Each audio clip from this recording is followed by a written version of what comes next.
नमस्कार। हमारी आज की वीडियो का विषय है मुक्तक काव्यों का उद्भव एवं विकास तथा मुक्तक काव्यकारों में भर्तृहरि जी का स्थान। मैं डॉक्टर सलील कुमार, एसोसिएट प्रोफेसर, आपका केआरएम डीएवी कॉलेज नकोदर की ऑनलाइन डीएवी डिजिटल पाठशाला में स्वागत करता हूँ। महाकवि Bhartrihari, Bhartrihari the king who became a rishi. BA द्वितीय सेमेस्टर गुरु नानक देव यूनिवर्सिटी अमृतसर के संस्कृत विषय के लिए निर्धारित पुस्तक नीति शतक महाकवि भर्तृहरि। हम यहाँ पर मुक्तक काव्य लेखकों में महाकवि भर्तृहरि का स्थान ये प्रश्न आज करने जा रहे हैं। इस पर हम अब चर्चा करेंगे। मुक्तक काव्य श्लोकों से युक्त काव्य का वह भेद है जिसके श्लोकों में पहले और अगले प्रसंग की आवश्यकता नहीं होती।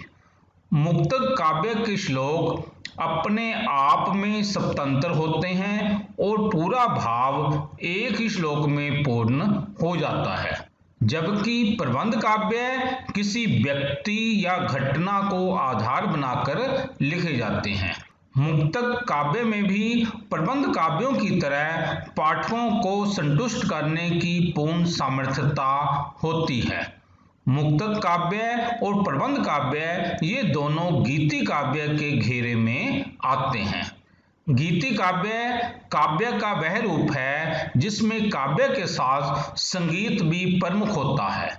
इसके श्लोकों को वाद्य यंत्रों अर्थात म्यूजिक इंस्ट्रूमेंट्स के साथ गाया जा सकता है। शास्त्रीय दृष्टि से गीति काव्य को खंड काव्य कहा जा सकता है, क्योंकि इस काव्य में महाकाव्य के पूर्ण गुण नहीं होते। गीति काव्यों में अंतरात्मा की आवाज होती है, जीवन का एक पक्ष वर्णित होता है। गीति काव्य का भाव हृदय की रागात्मक अभिव्यक्ति से है। गीति काव्य रागात्मक, ध्वन्यात्मक और आत्म अनुभूति पूर्ण होता है।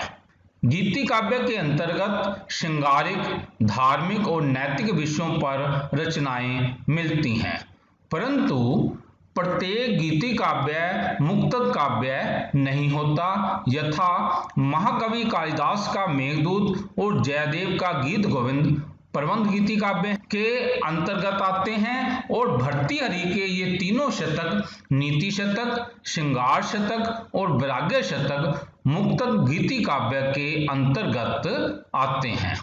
मुक्तक काव्य का मूल स्रोत ऋग्वेद है।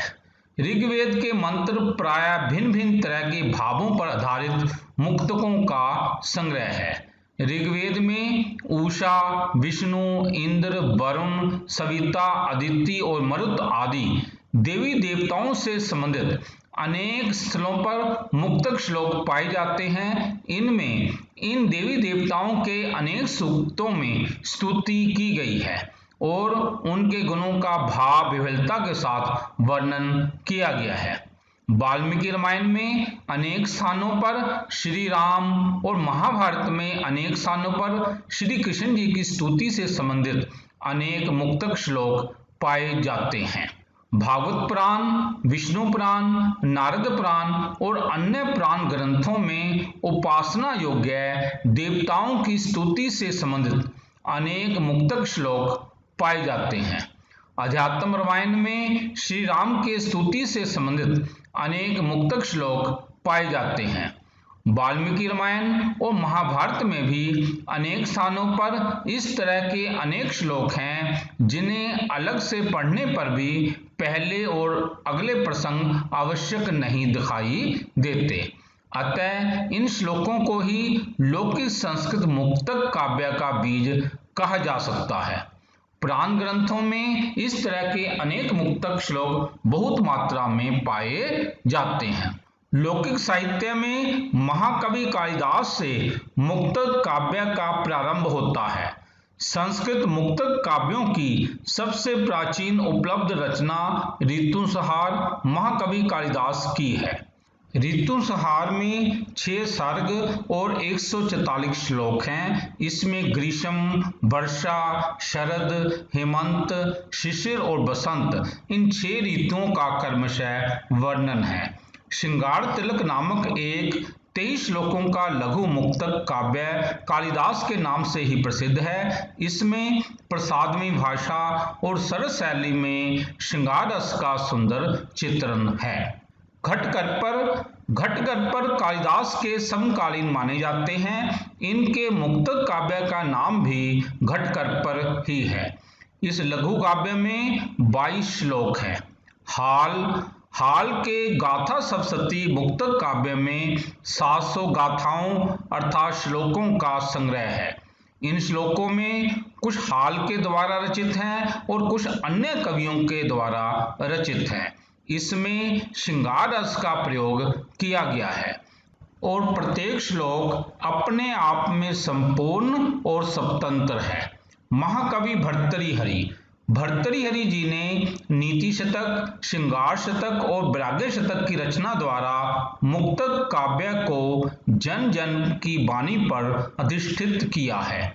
नीति शतक में मनुस्मृति और महाभारत की गंभीर नैतिकता और महाकवि कालिदास जैसी प्रतिभा ही दिखाई देती है। श्रृंगार शतक में कवि ने ललित मधुर शैली में दिखाया है कि स्त्रियां अपने आकर्षण द्वारा पुरुषों पर आकर्षण का कैसा जादू कर देती हैं। वैराग्य शतक में कवि ने करुणा और आसक्ति रहित संसार की सारहीनता और वैराग्य की आवश्यकता समझाई है। कवि अमरूक ने अमरूक शतक नामक मुक्तक काव्य की रचना की थी। इसमें प्रेम और श्रृंगार की ललित और मनोरम चेष्टाओं के उत्तम चित्र पाए जाते हैं। अमरूक शतक के बारे में पुरातन लोगों का कथन है कि मंडन मिश्र की पत्नी शारदा द्वारा किए गए काम शास्त्र से संबंधित प्रश्नों का उत्तर देने के लिए स्वयं शंकराचार्य जी ने अमरूक नामक राजा के मृत शरीर में प्रवेश करके इस मुक्तक काव्य की रचना की थी। अमरूक शतक में जिस श्रृंगार रस का चित्रण किया गया है, चाहे वह उद्दाम है, फिर भी उसमें भावों की कोमलता और विचारों की श्रेष्ठता दिखाई देती है। कवि भल्लट द्वारा लिखित मुक्तक श्लोकों का एक भल्लट शतक प्राप्त होता है। इस शतक में श्रृंगार और नीतिमयी श्लोक हैं। इसमें कवि ने नीति की सुंदर शिक्षा दी है। माधुर्य और प्रसाद गुण इसके प्रत्येक श्लोक की विशेषता है। आचार्य आनंदवर्धन, अभिनव गुप्त, मम्मट आदि ने अपने अपने ग्रंथों में भल्लट शतक के श्लोकों के संदर्भ दिए हैं। पंडित राज जगन्नाथ का नाम मुक्तक साहित्य में बड़े आदर से लिया जाता है। उनके द्वारा लिखे गए रस गंगाधर में उनके द्वारा रचे गए अनेक मुक्तक श्लोक पाए जाते हैं। भामनी विलास पंडित राज जगन्नाथ के मुक्तक गीतों का एक बहुत सुंदर संग्रह है।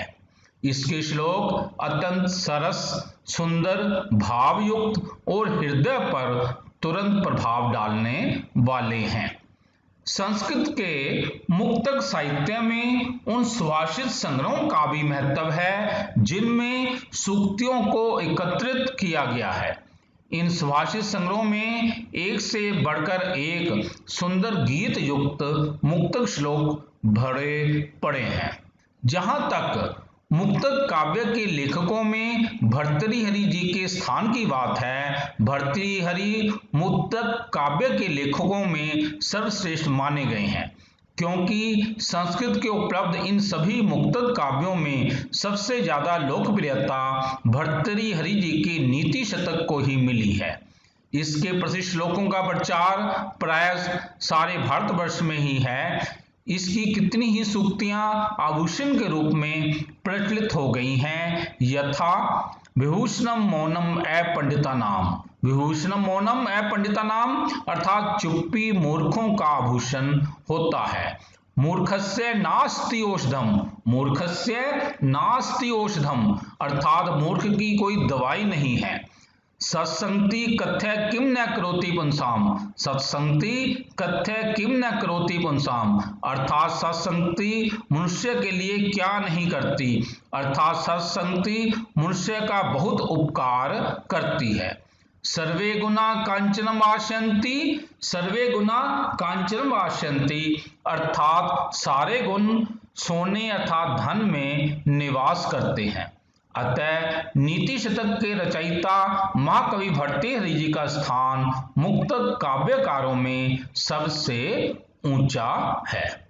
इति शुभम। प्रिय साथियों, यदि आपको ये वीडियो पसंद आया हो तो कृपया लाइक, कमेंट और शेयर अवश्य करें। यदि आपका कोई सुझाव हो तो कृपया हमारे व्हाट्सएप नंबर 9417347739 पर सुझाव लिखिए।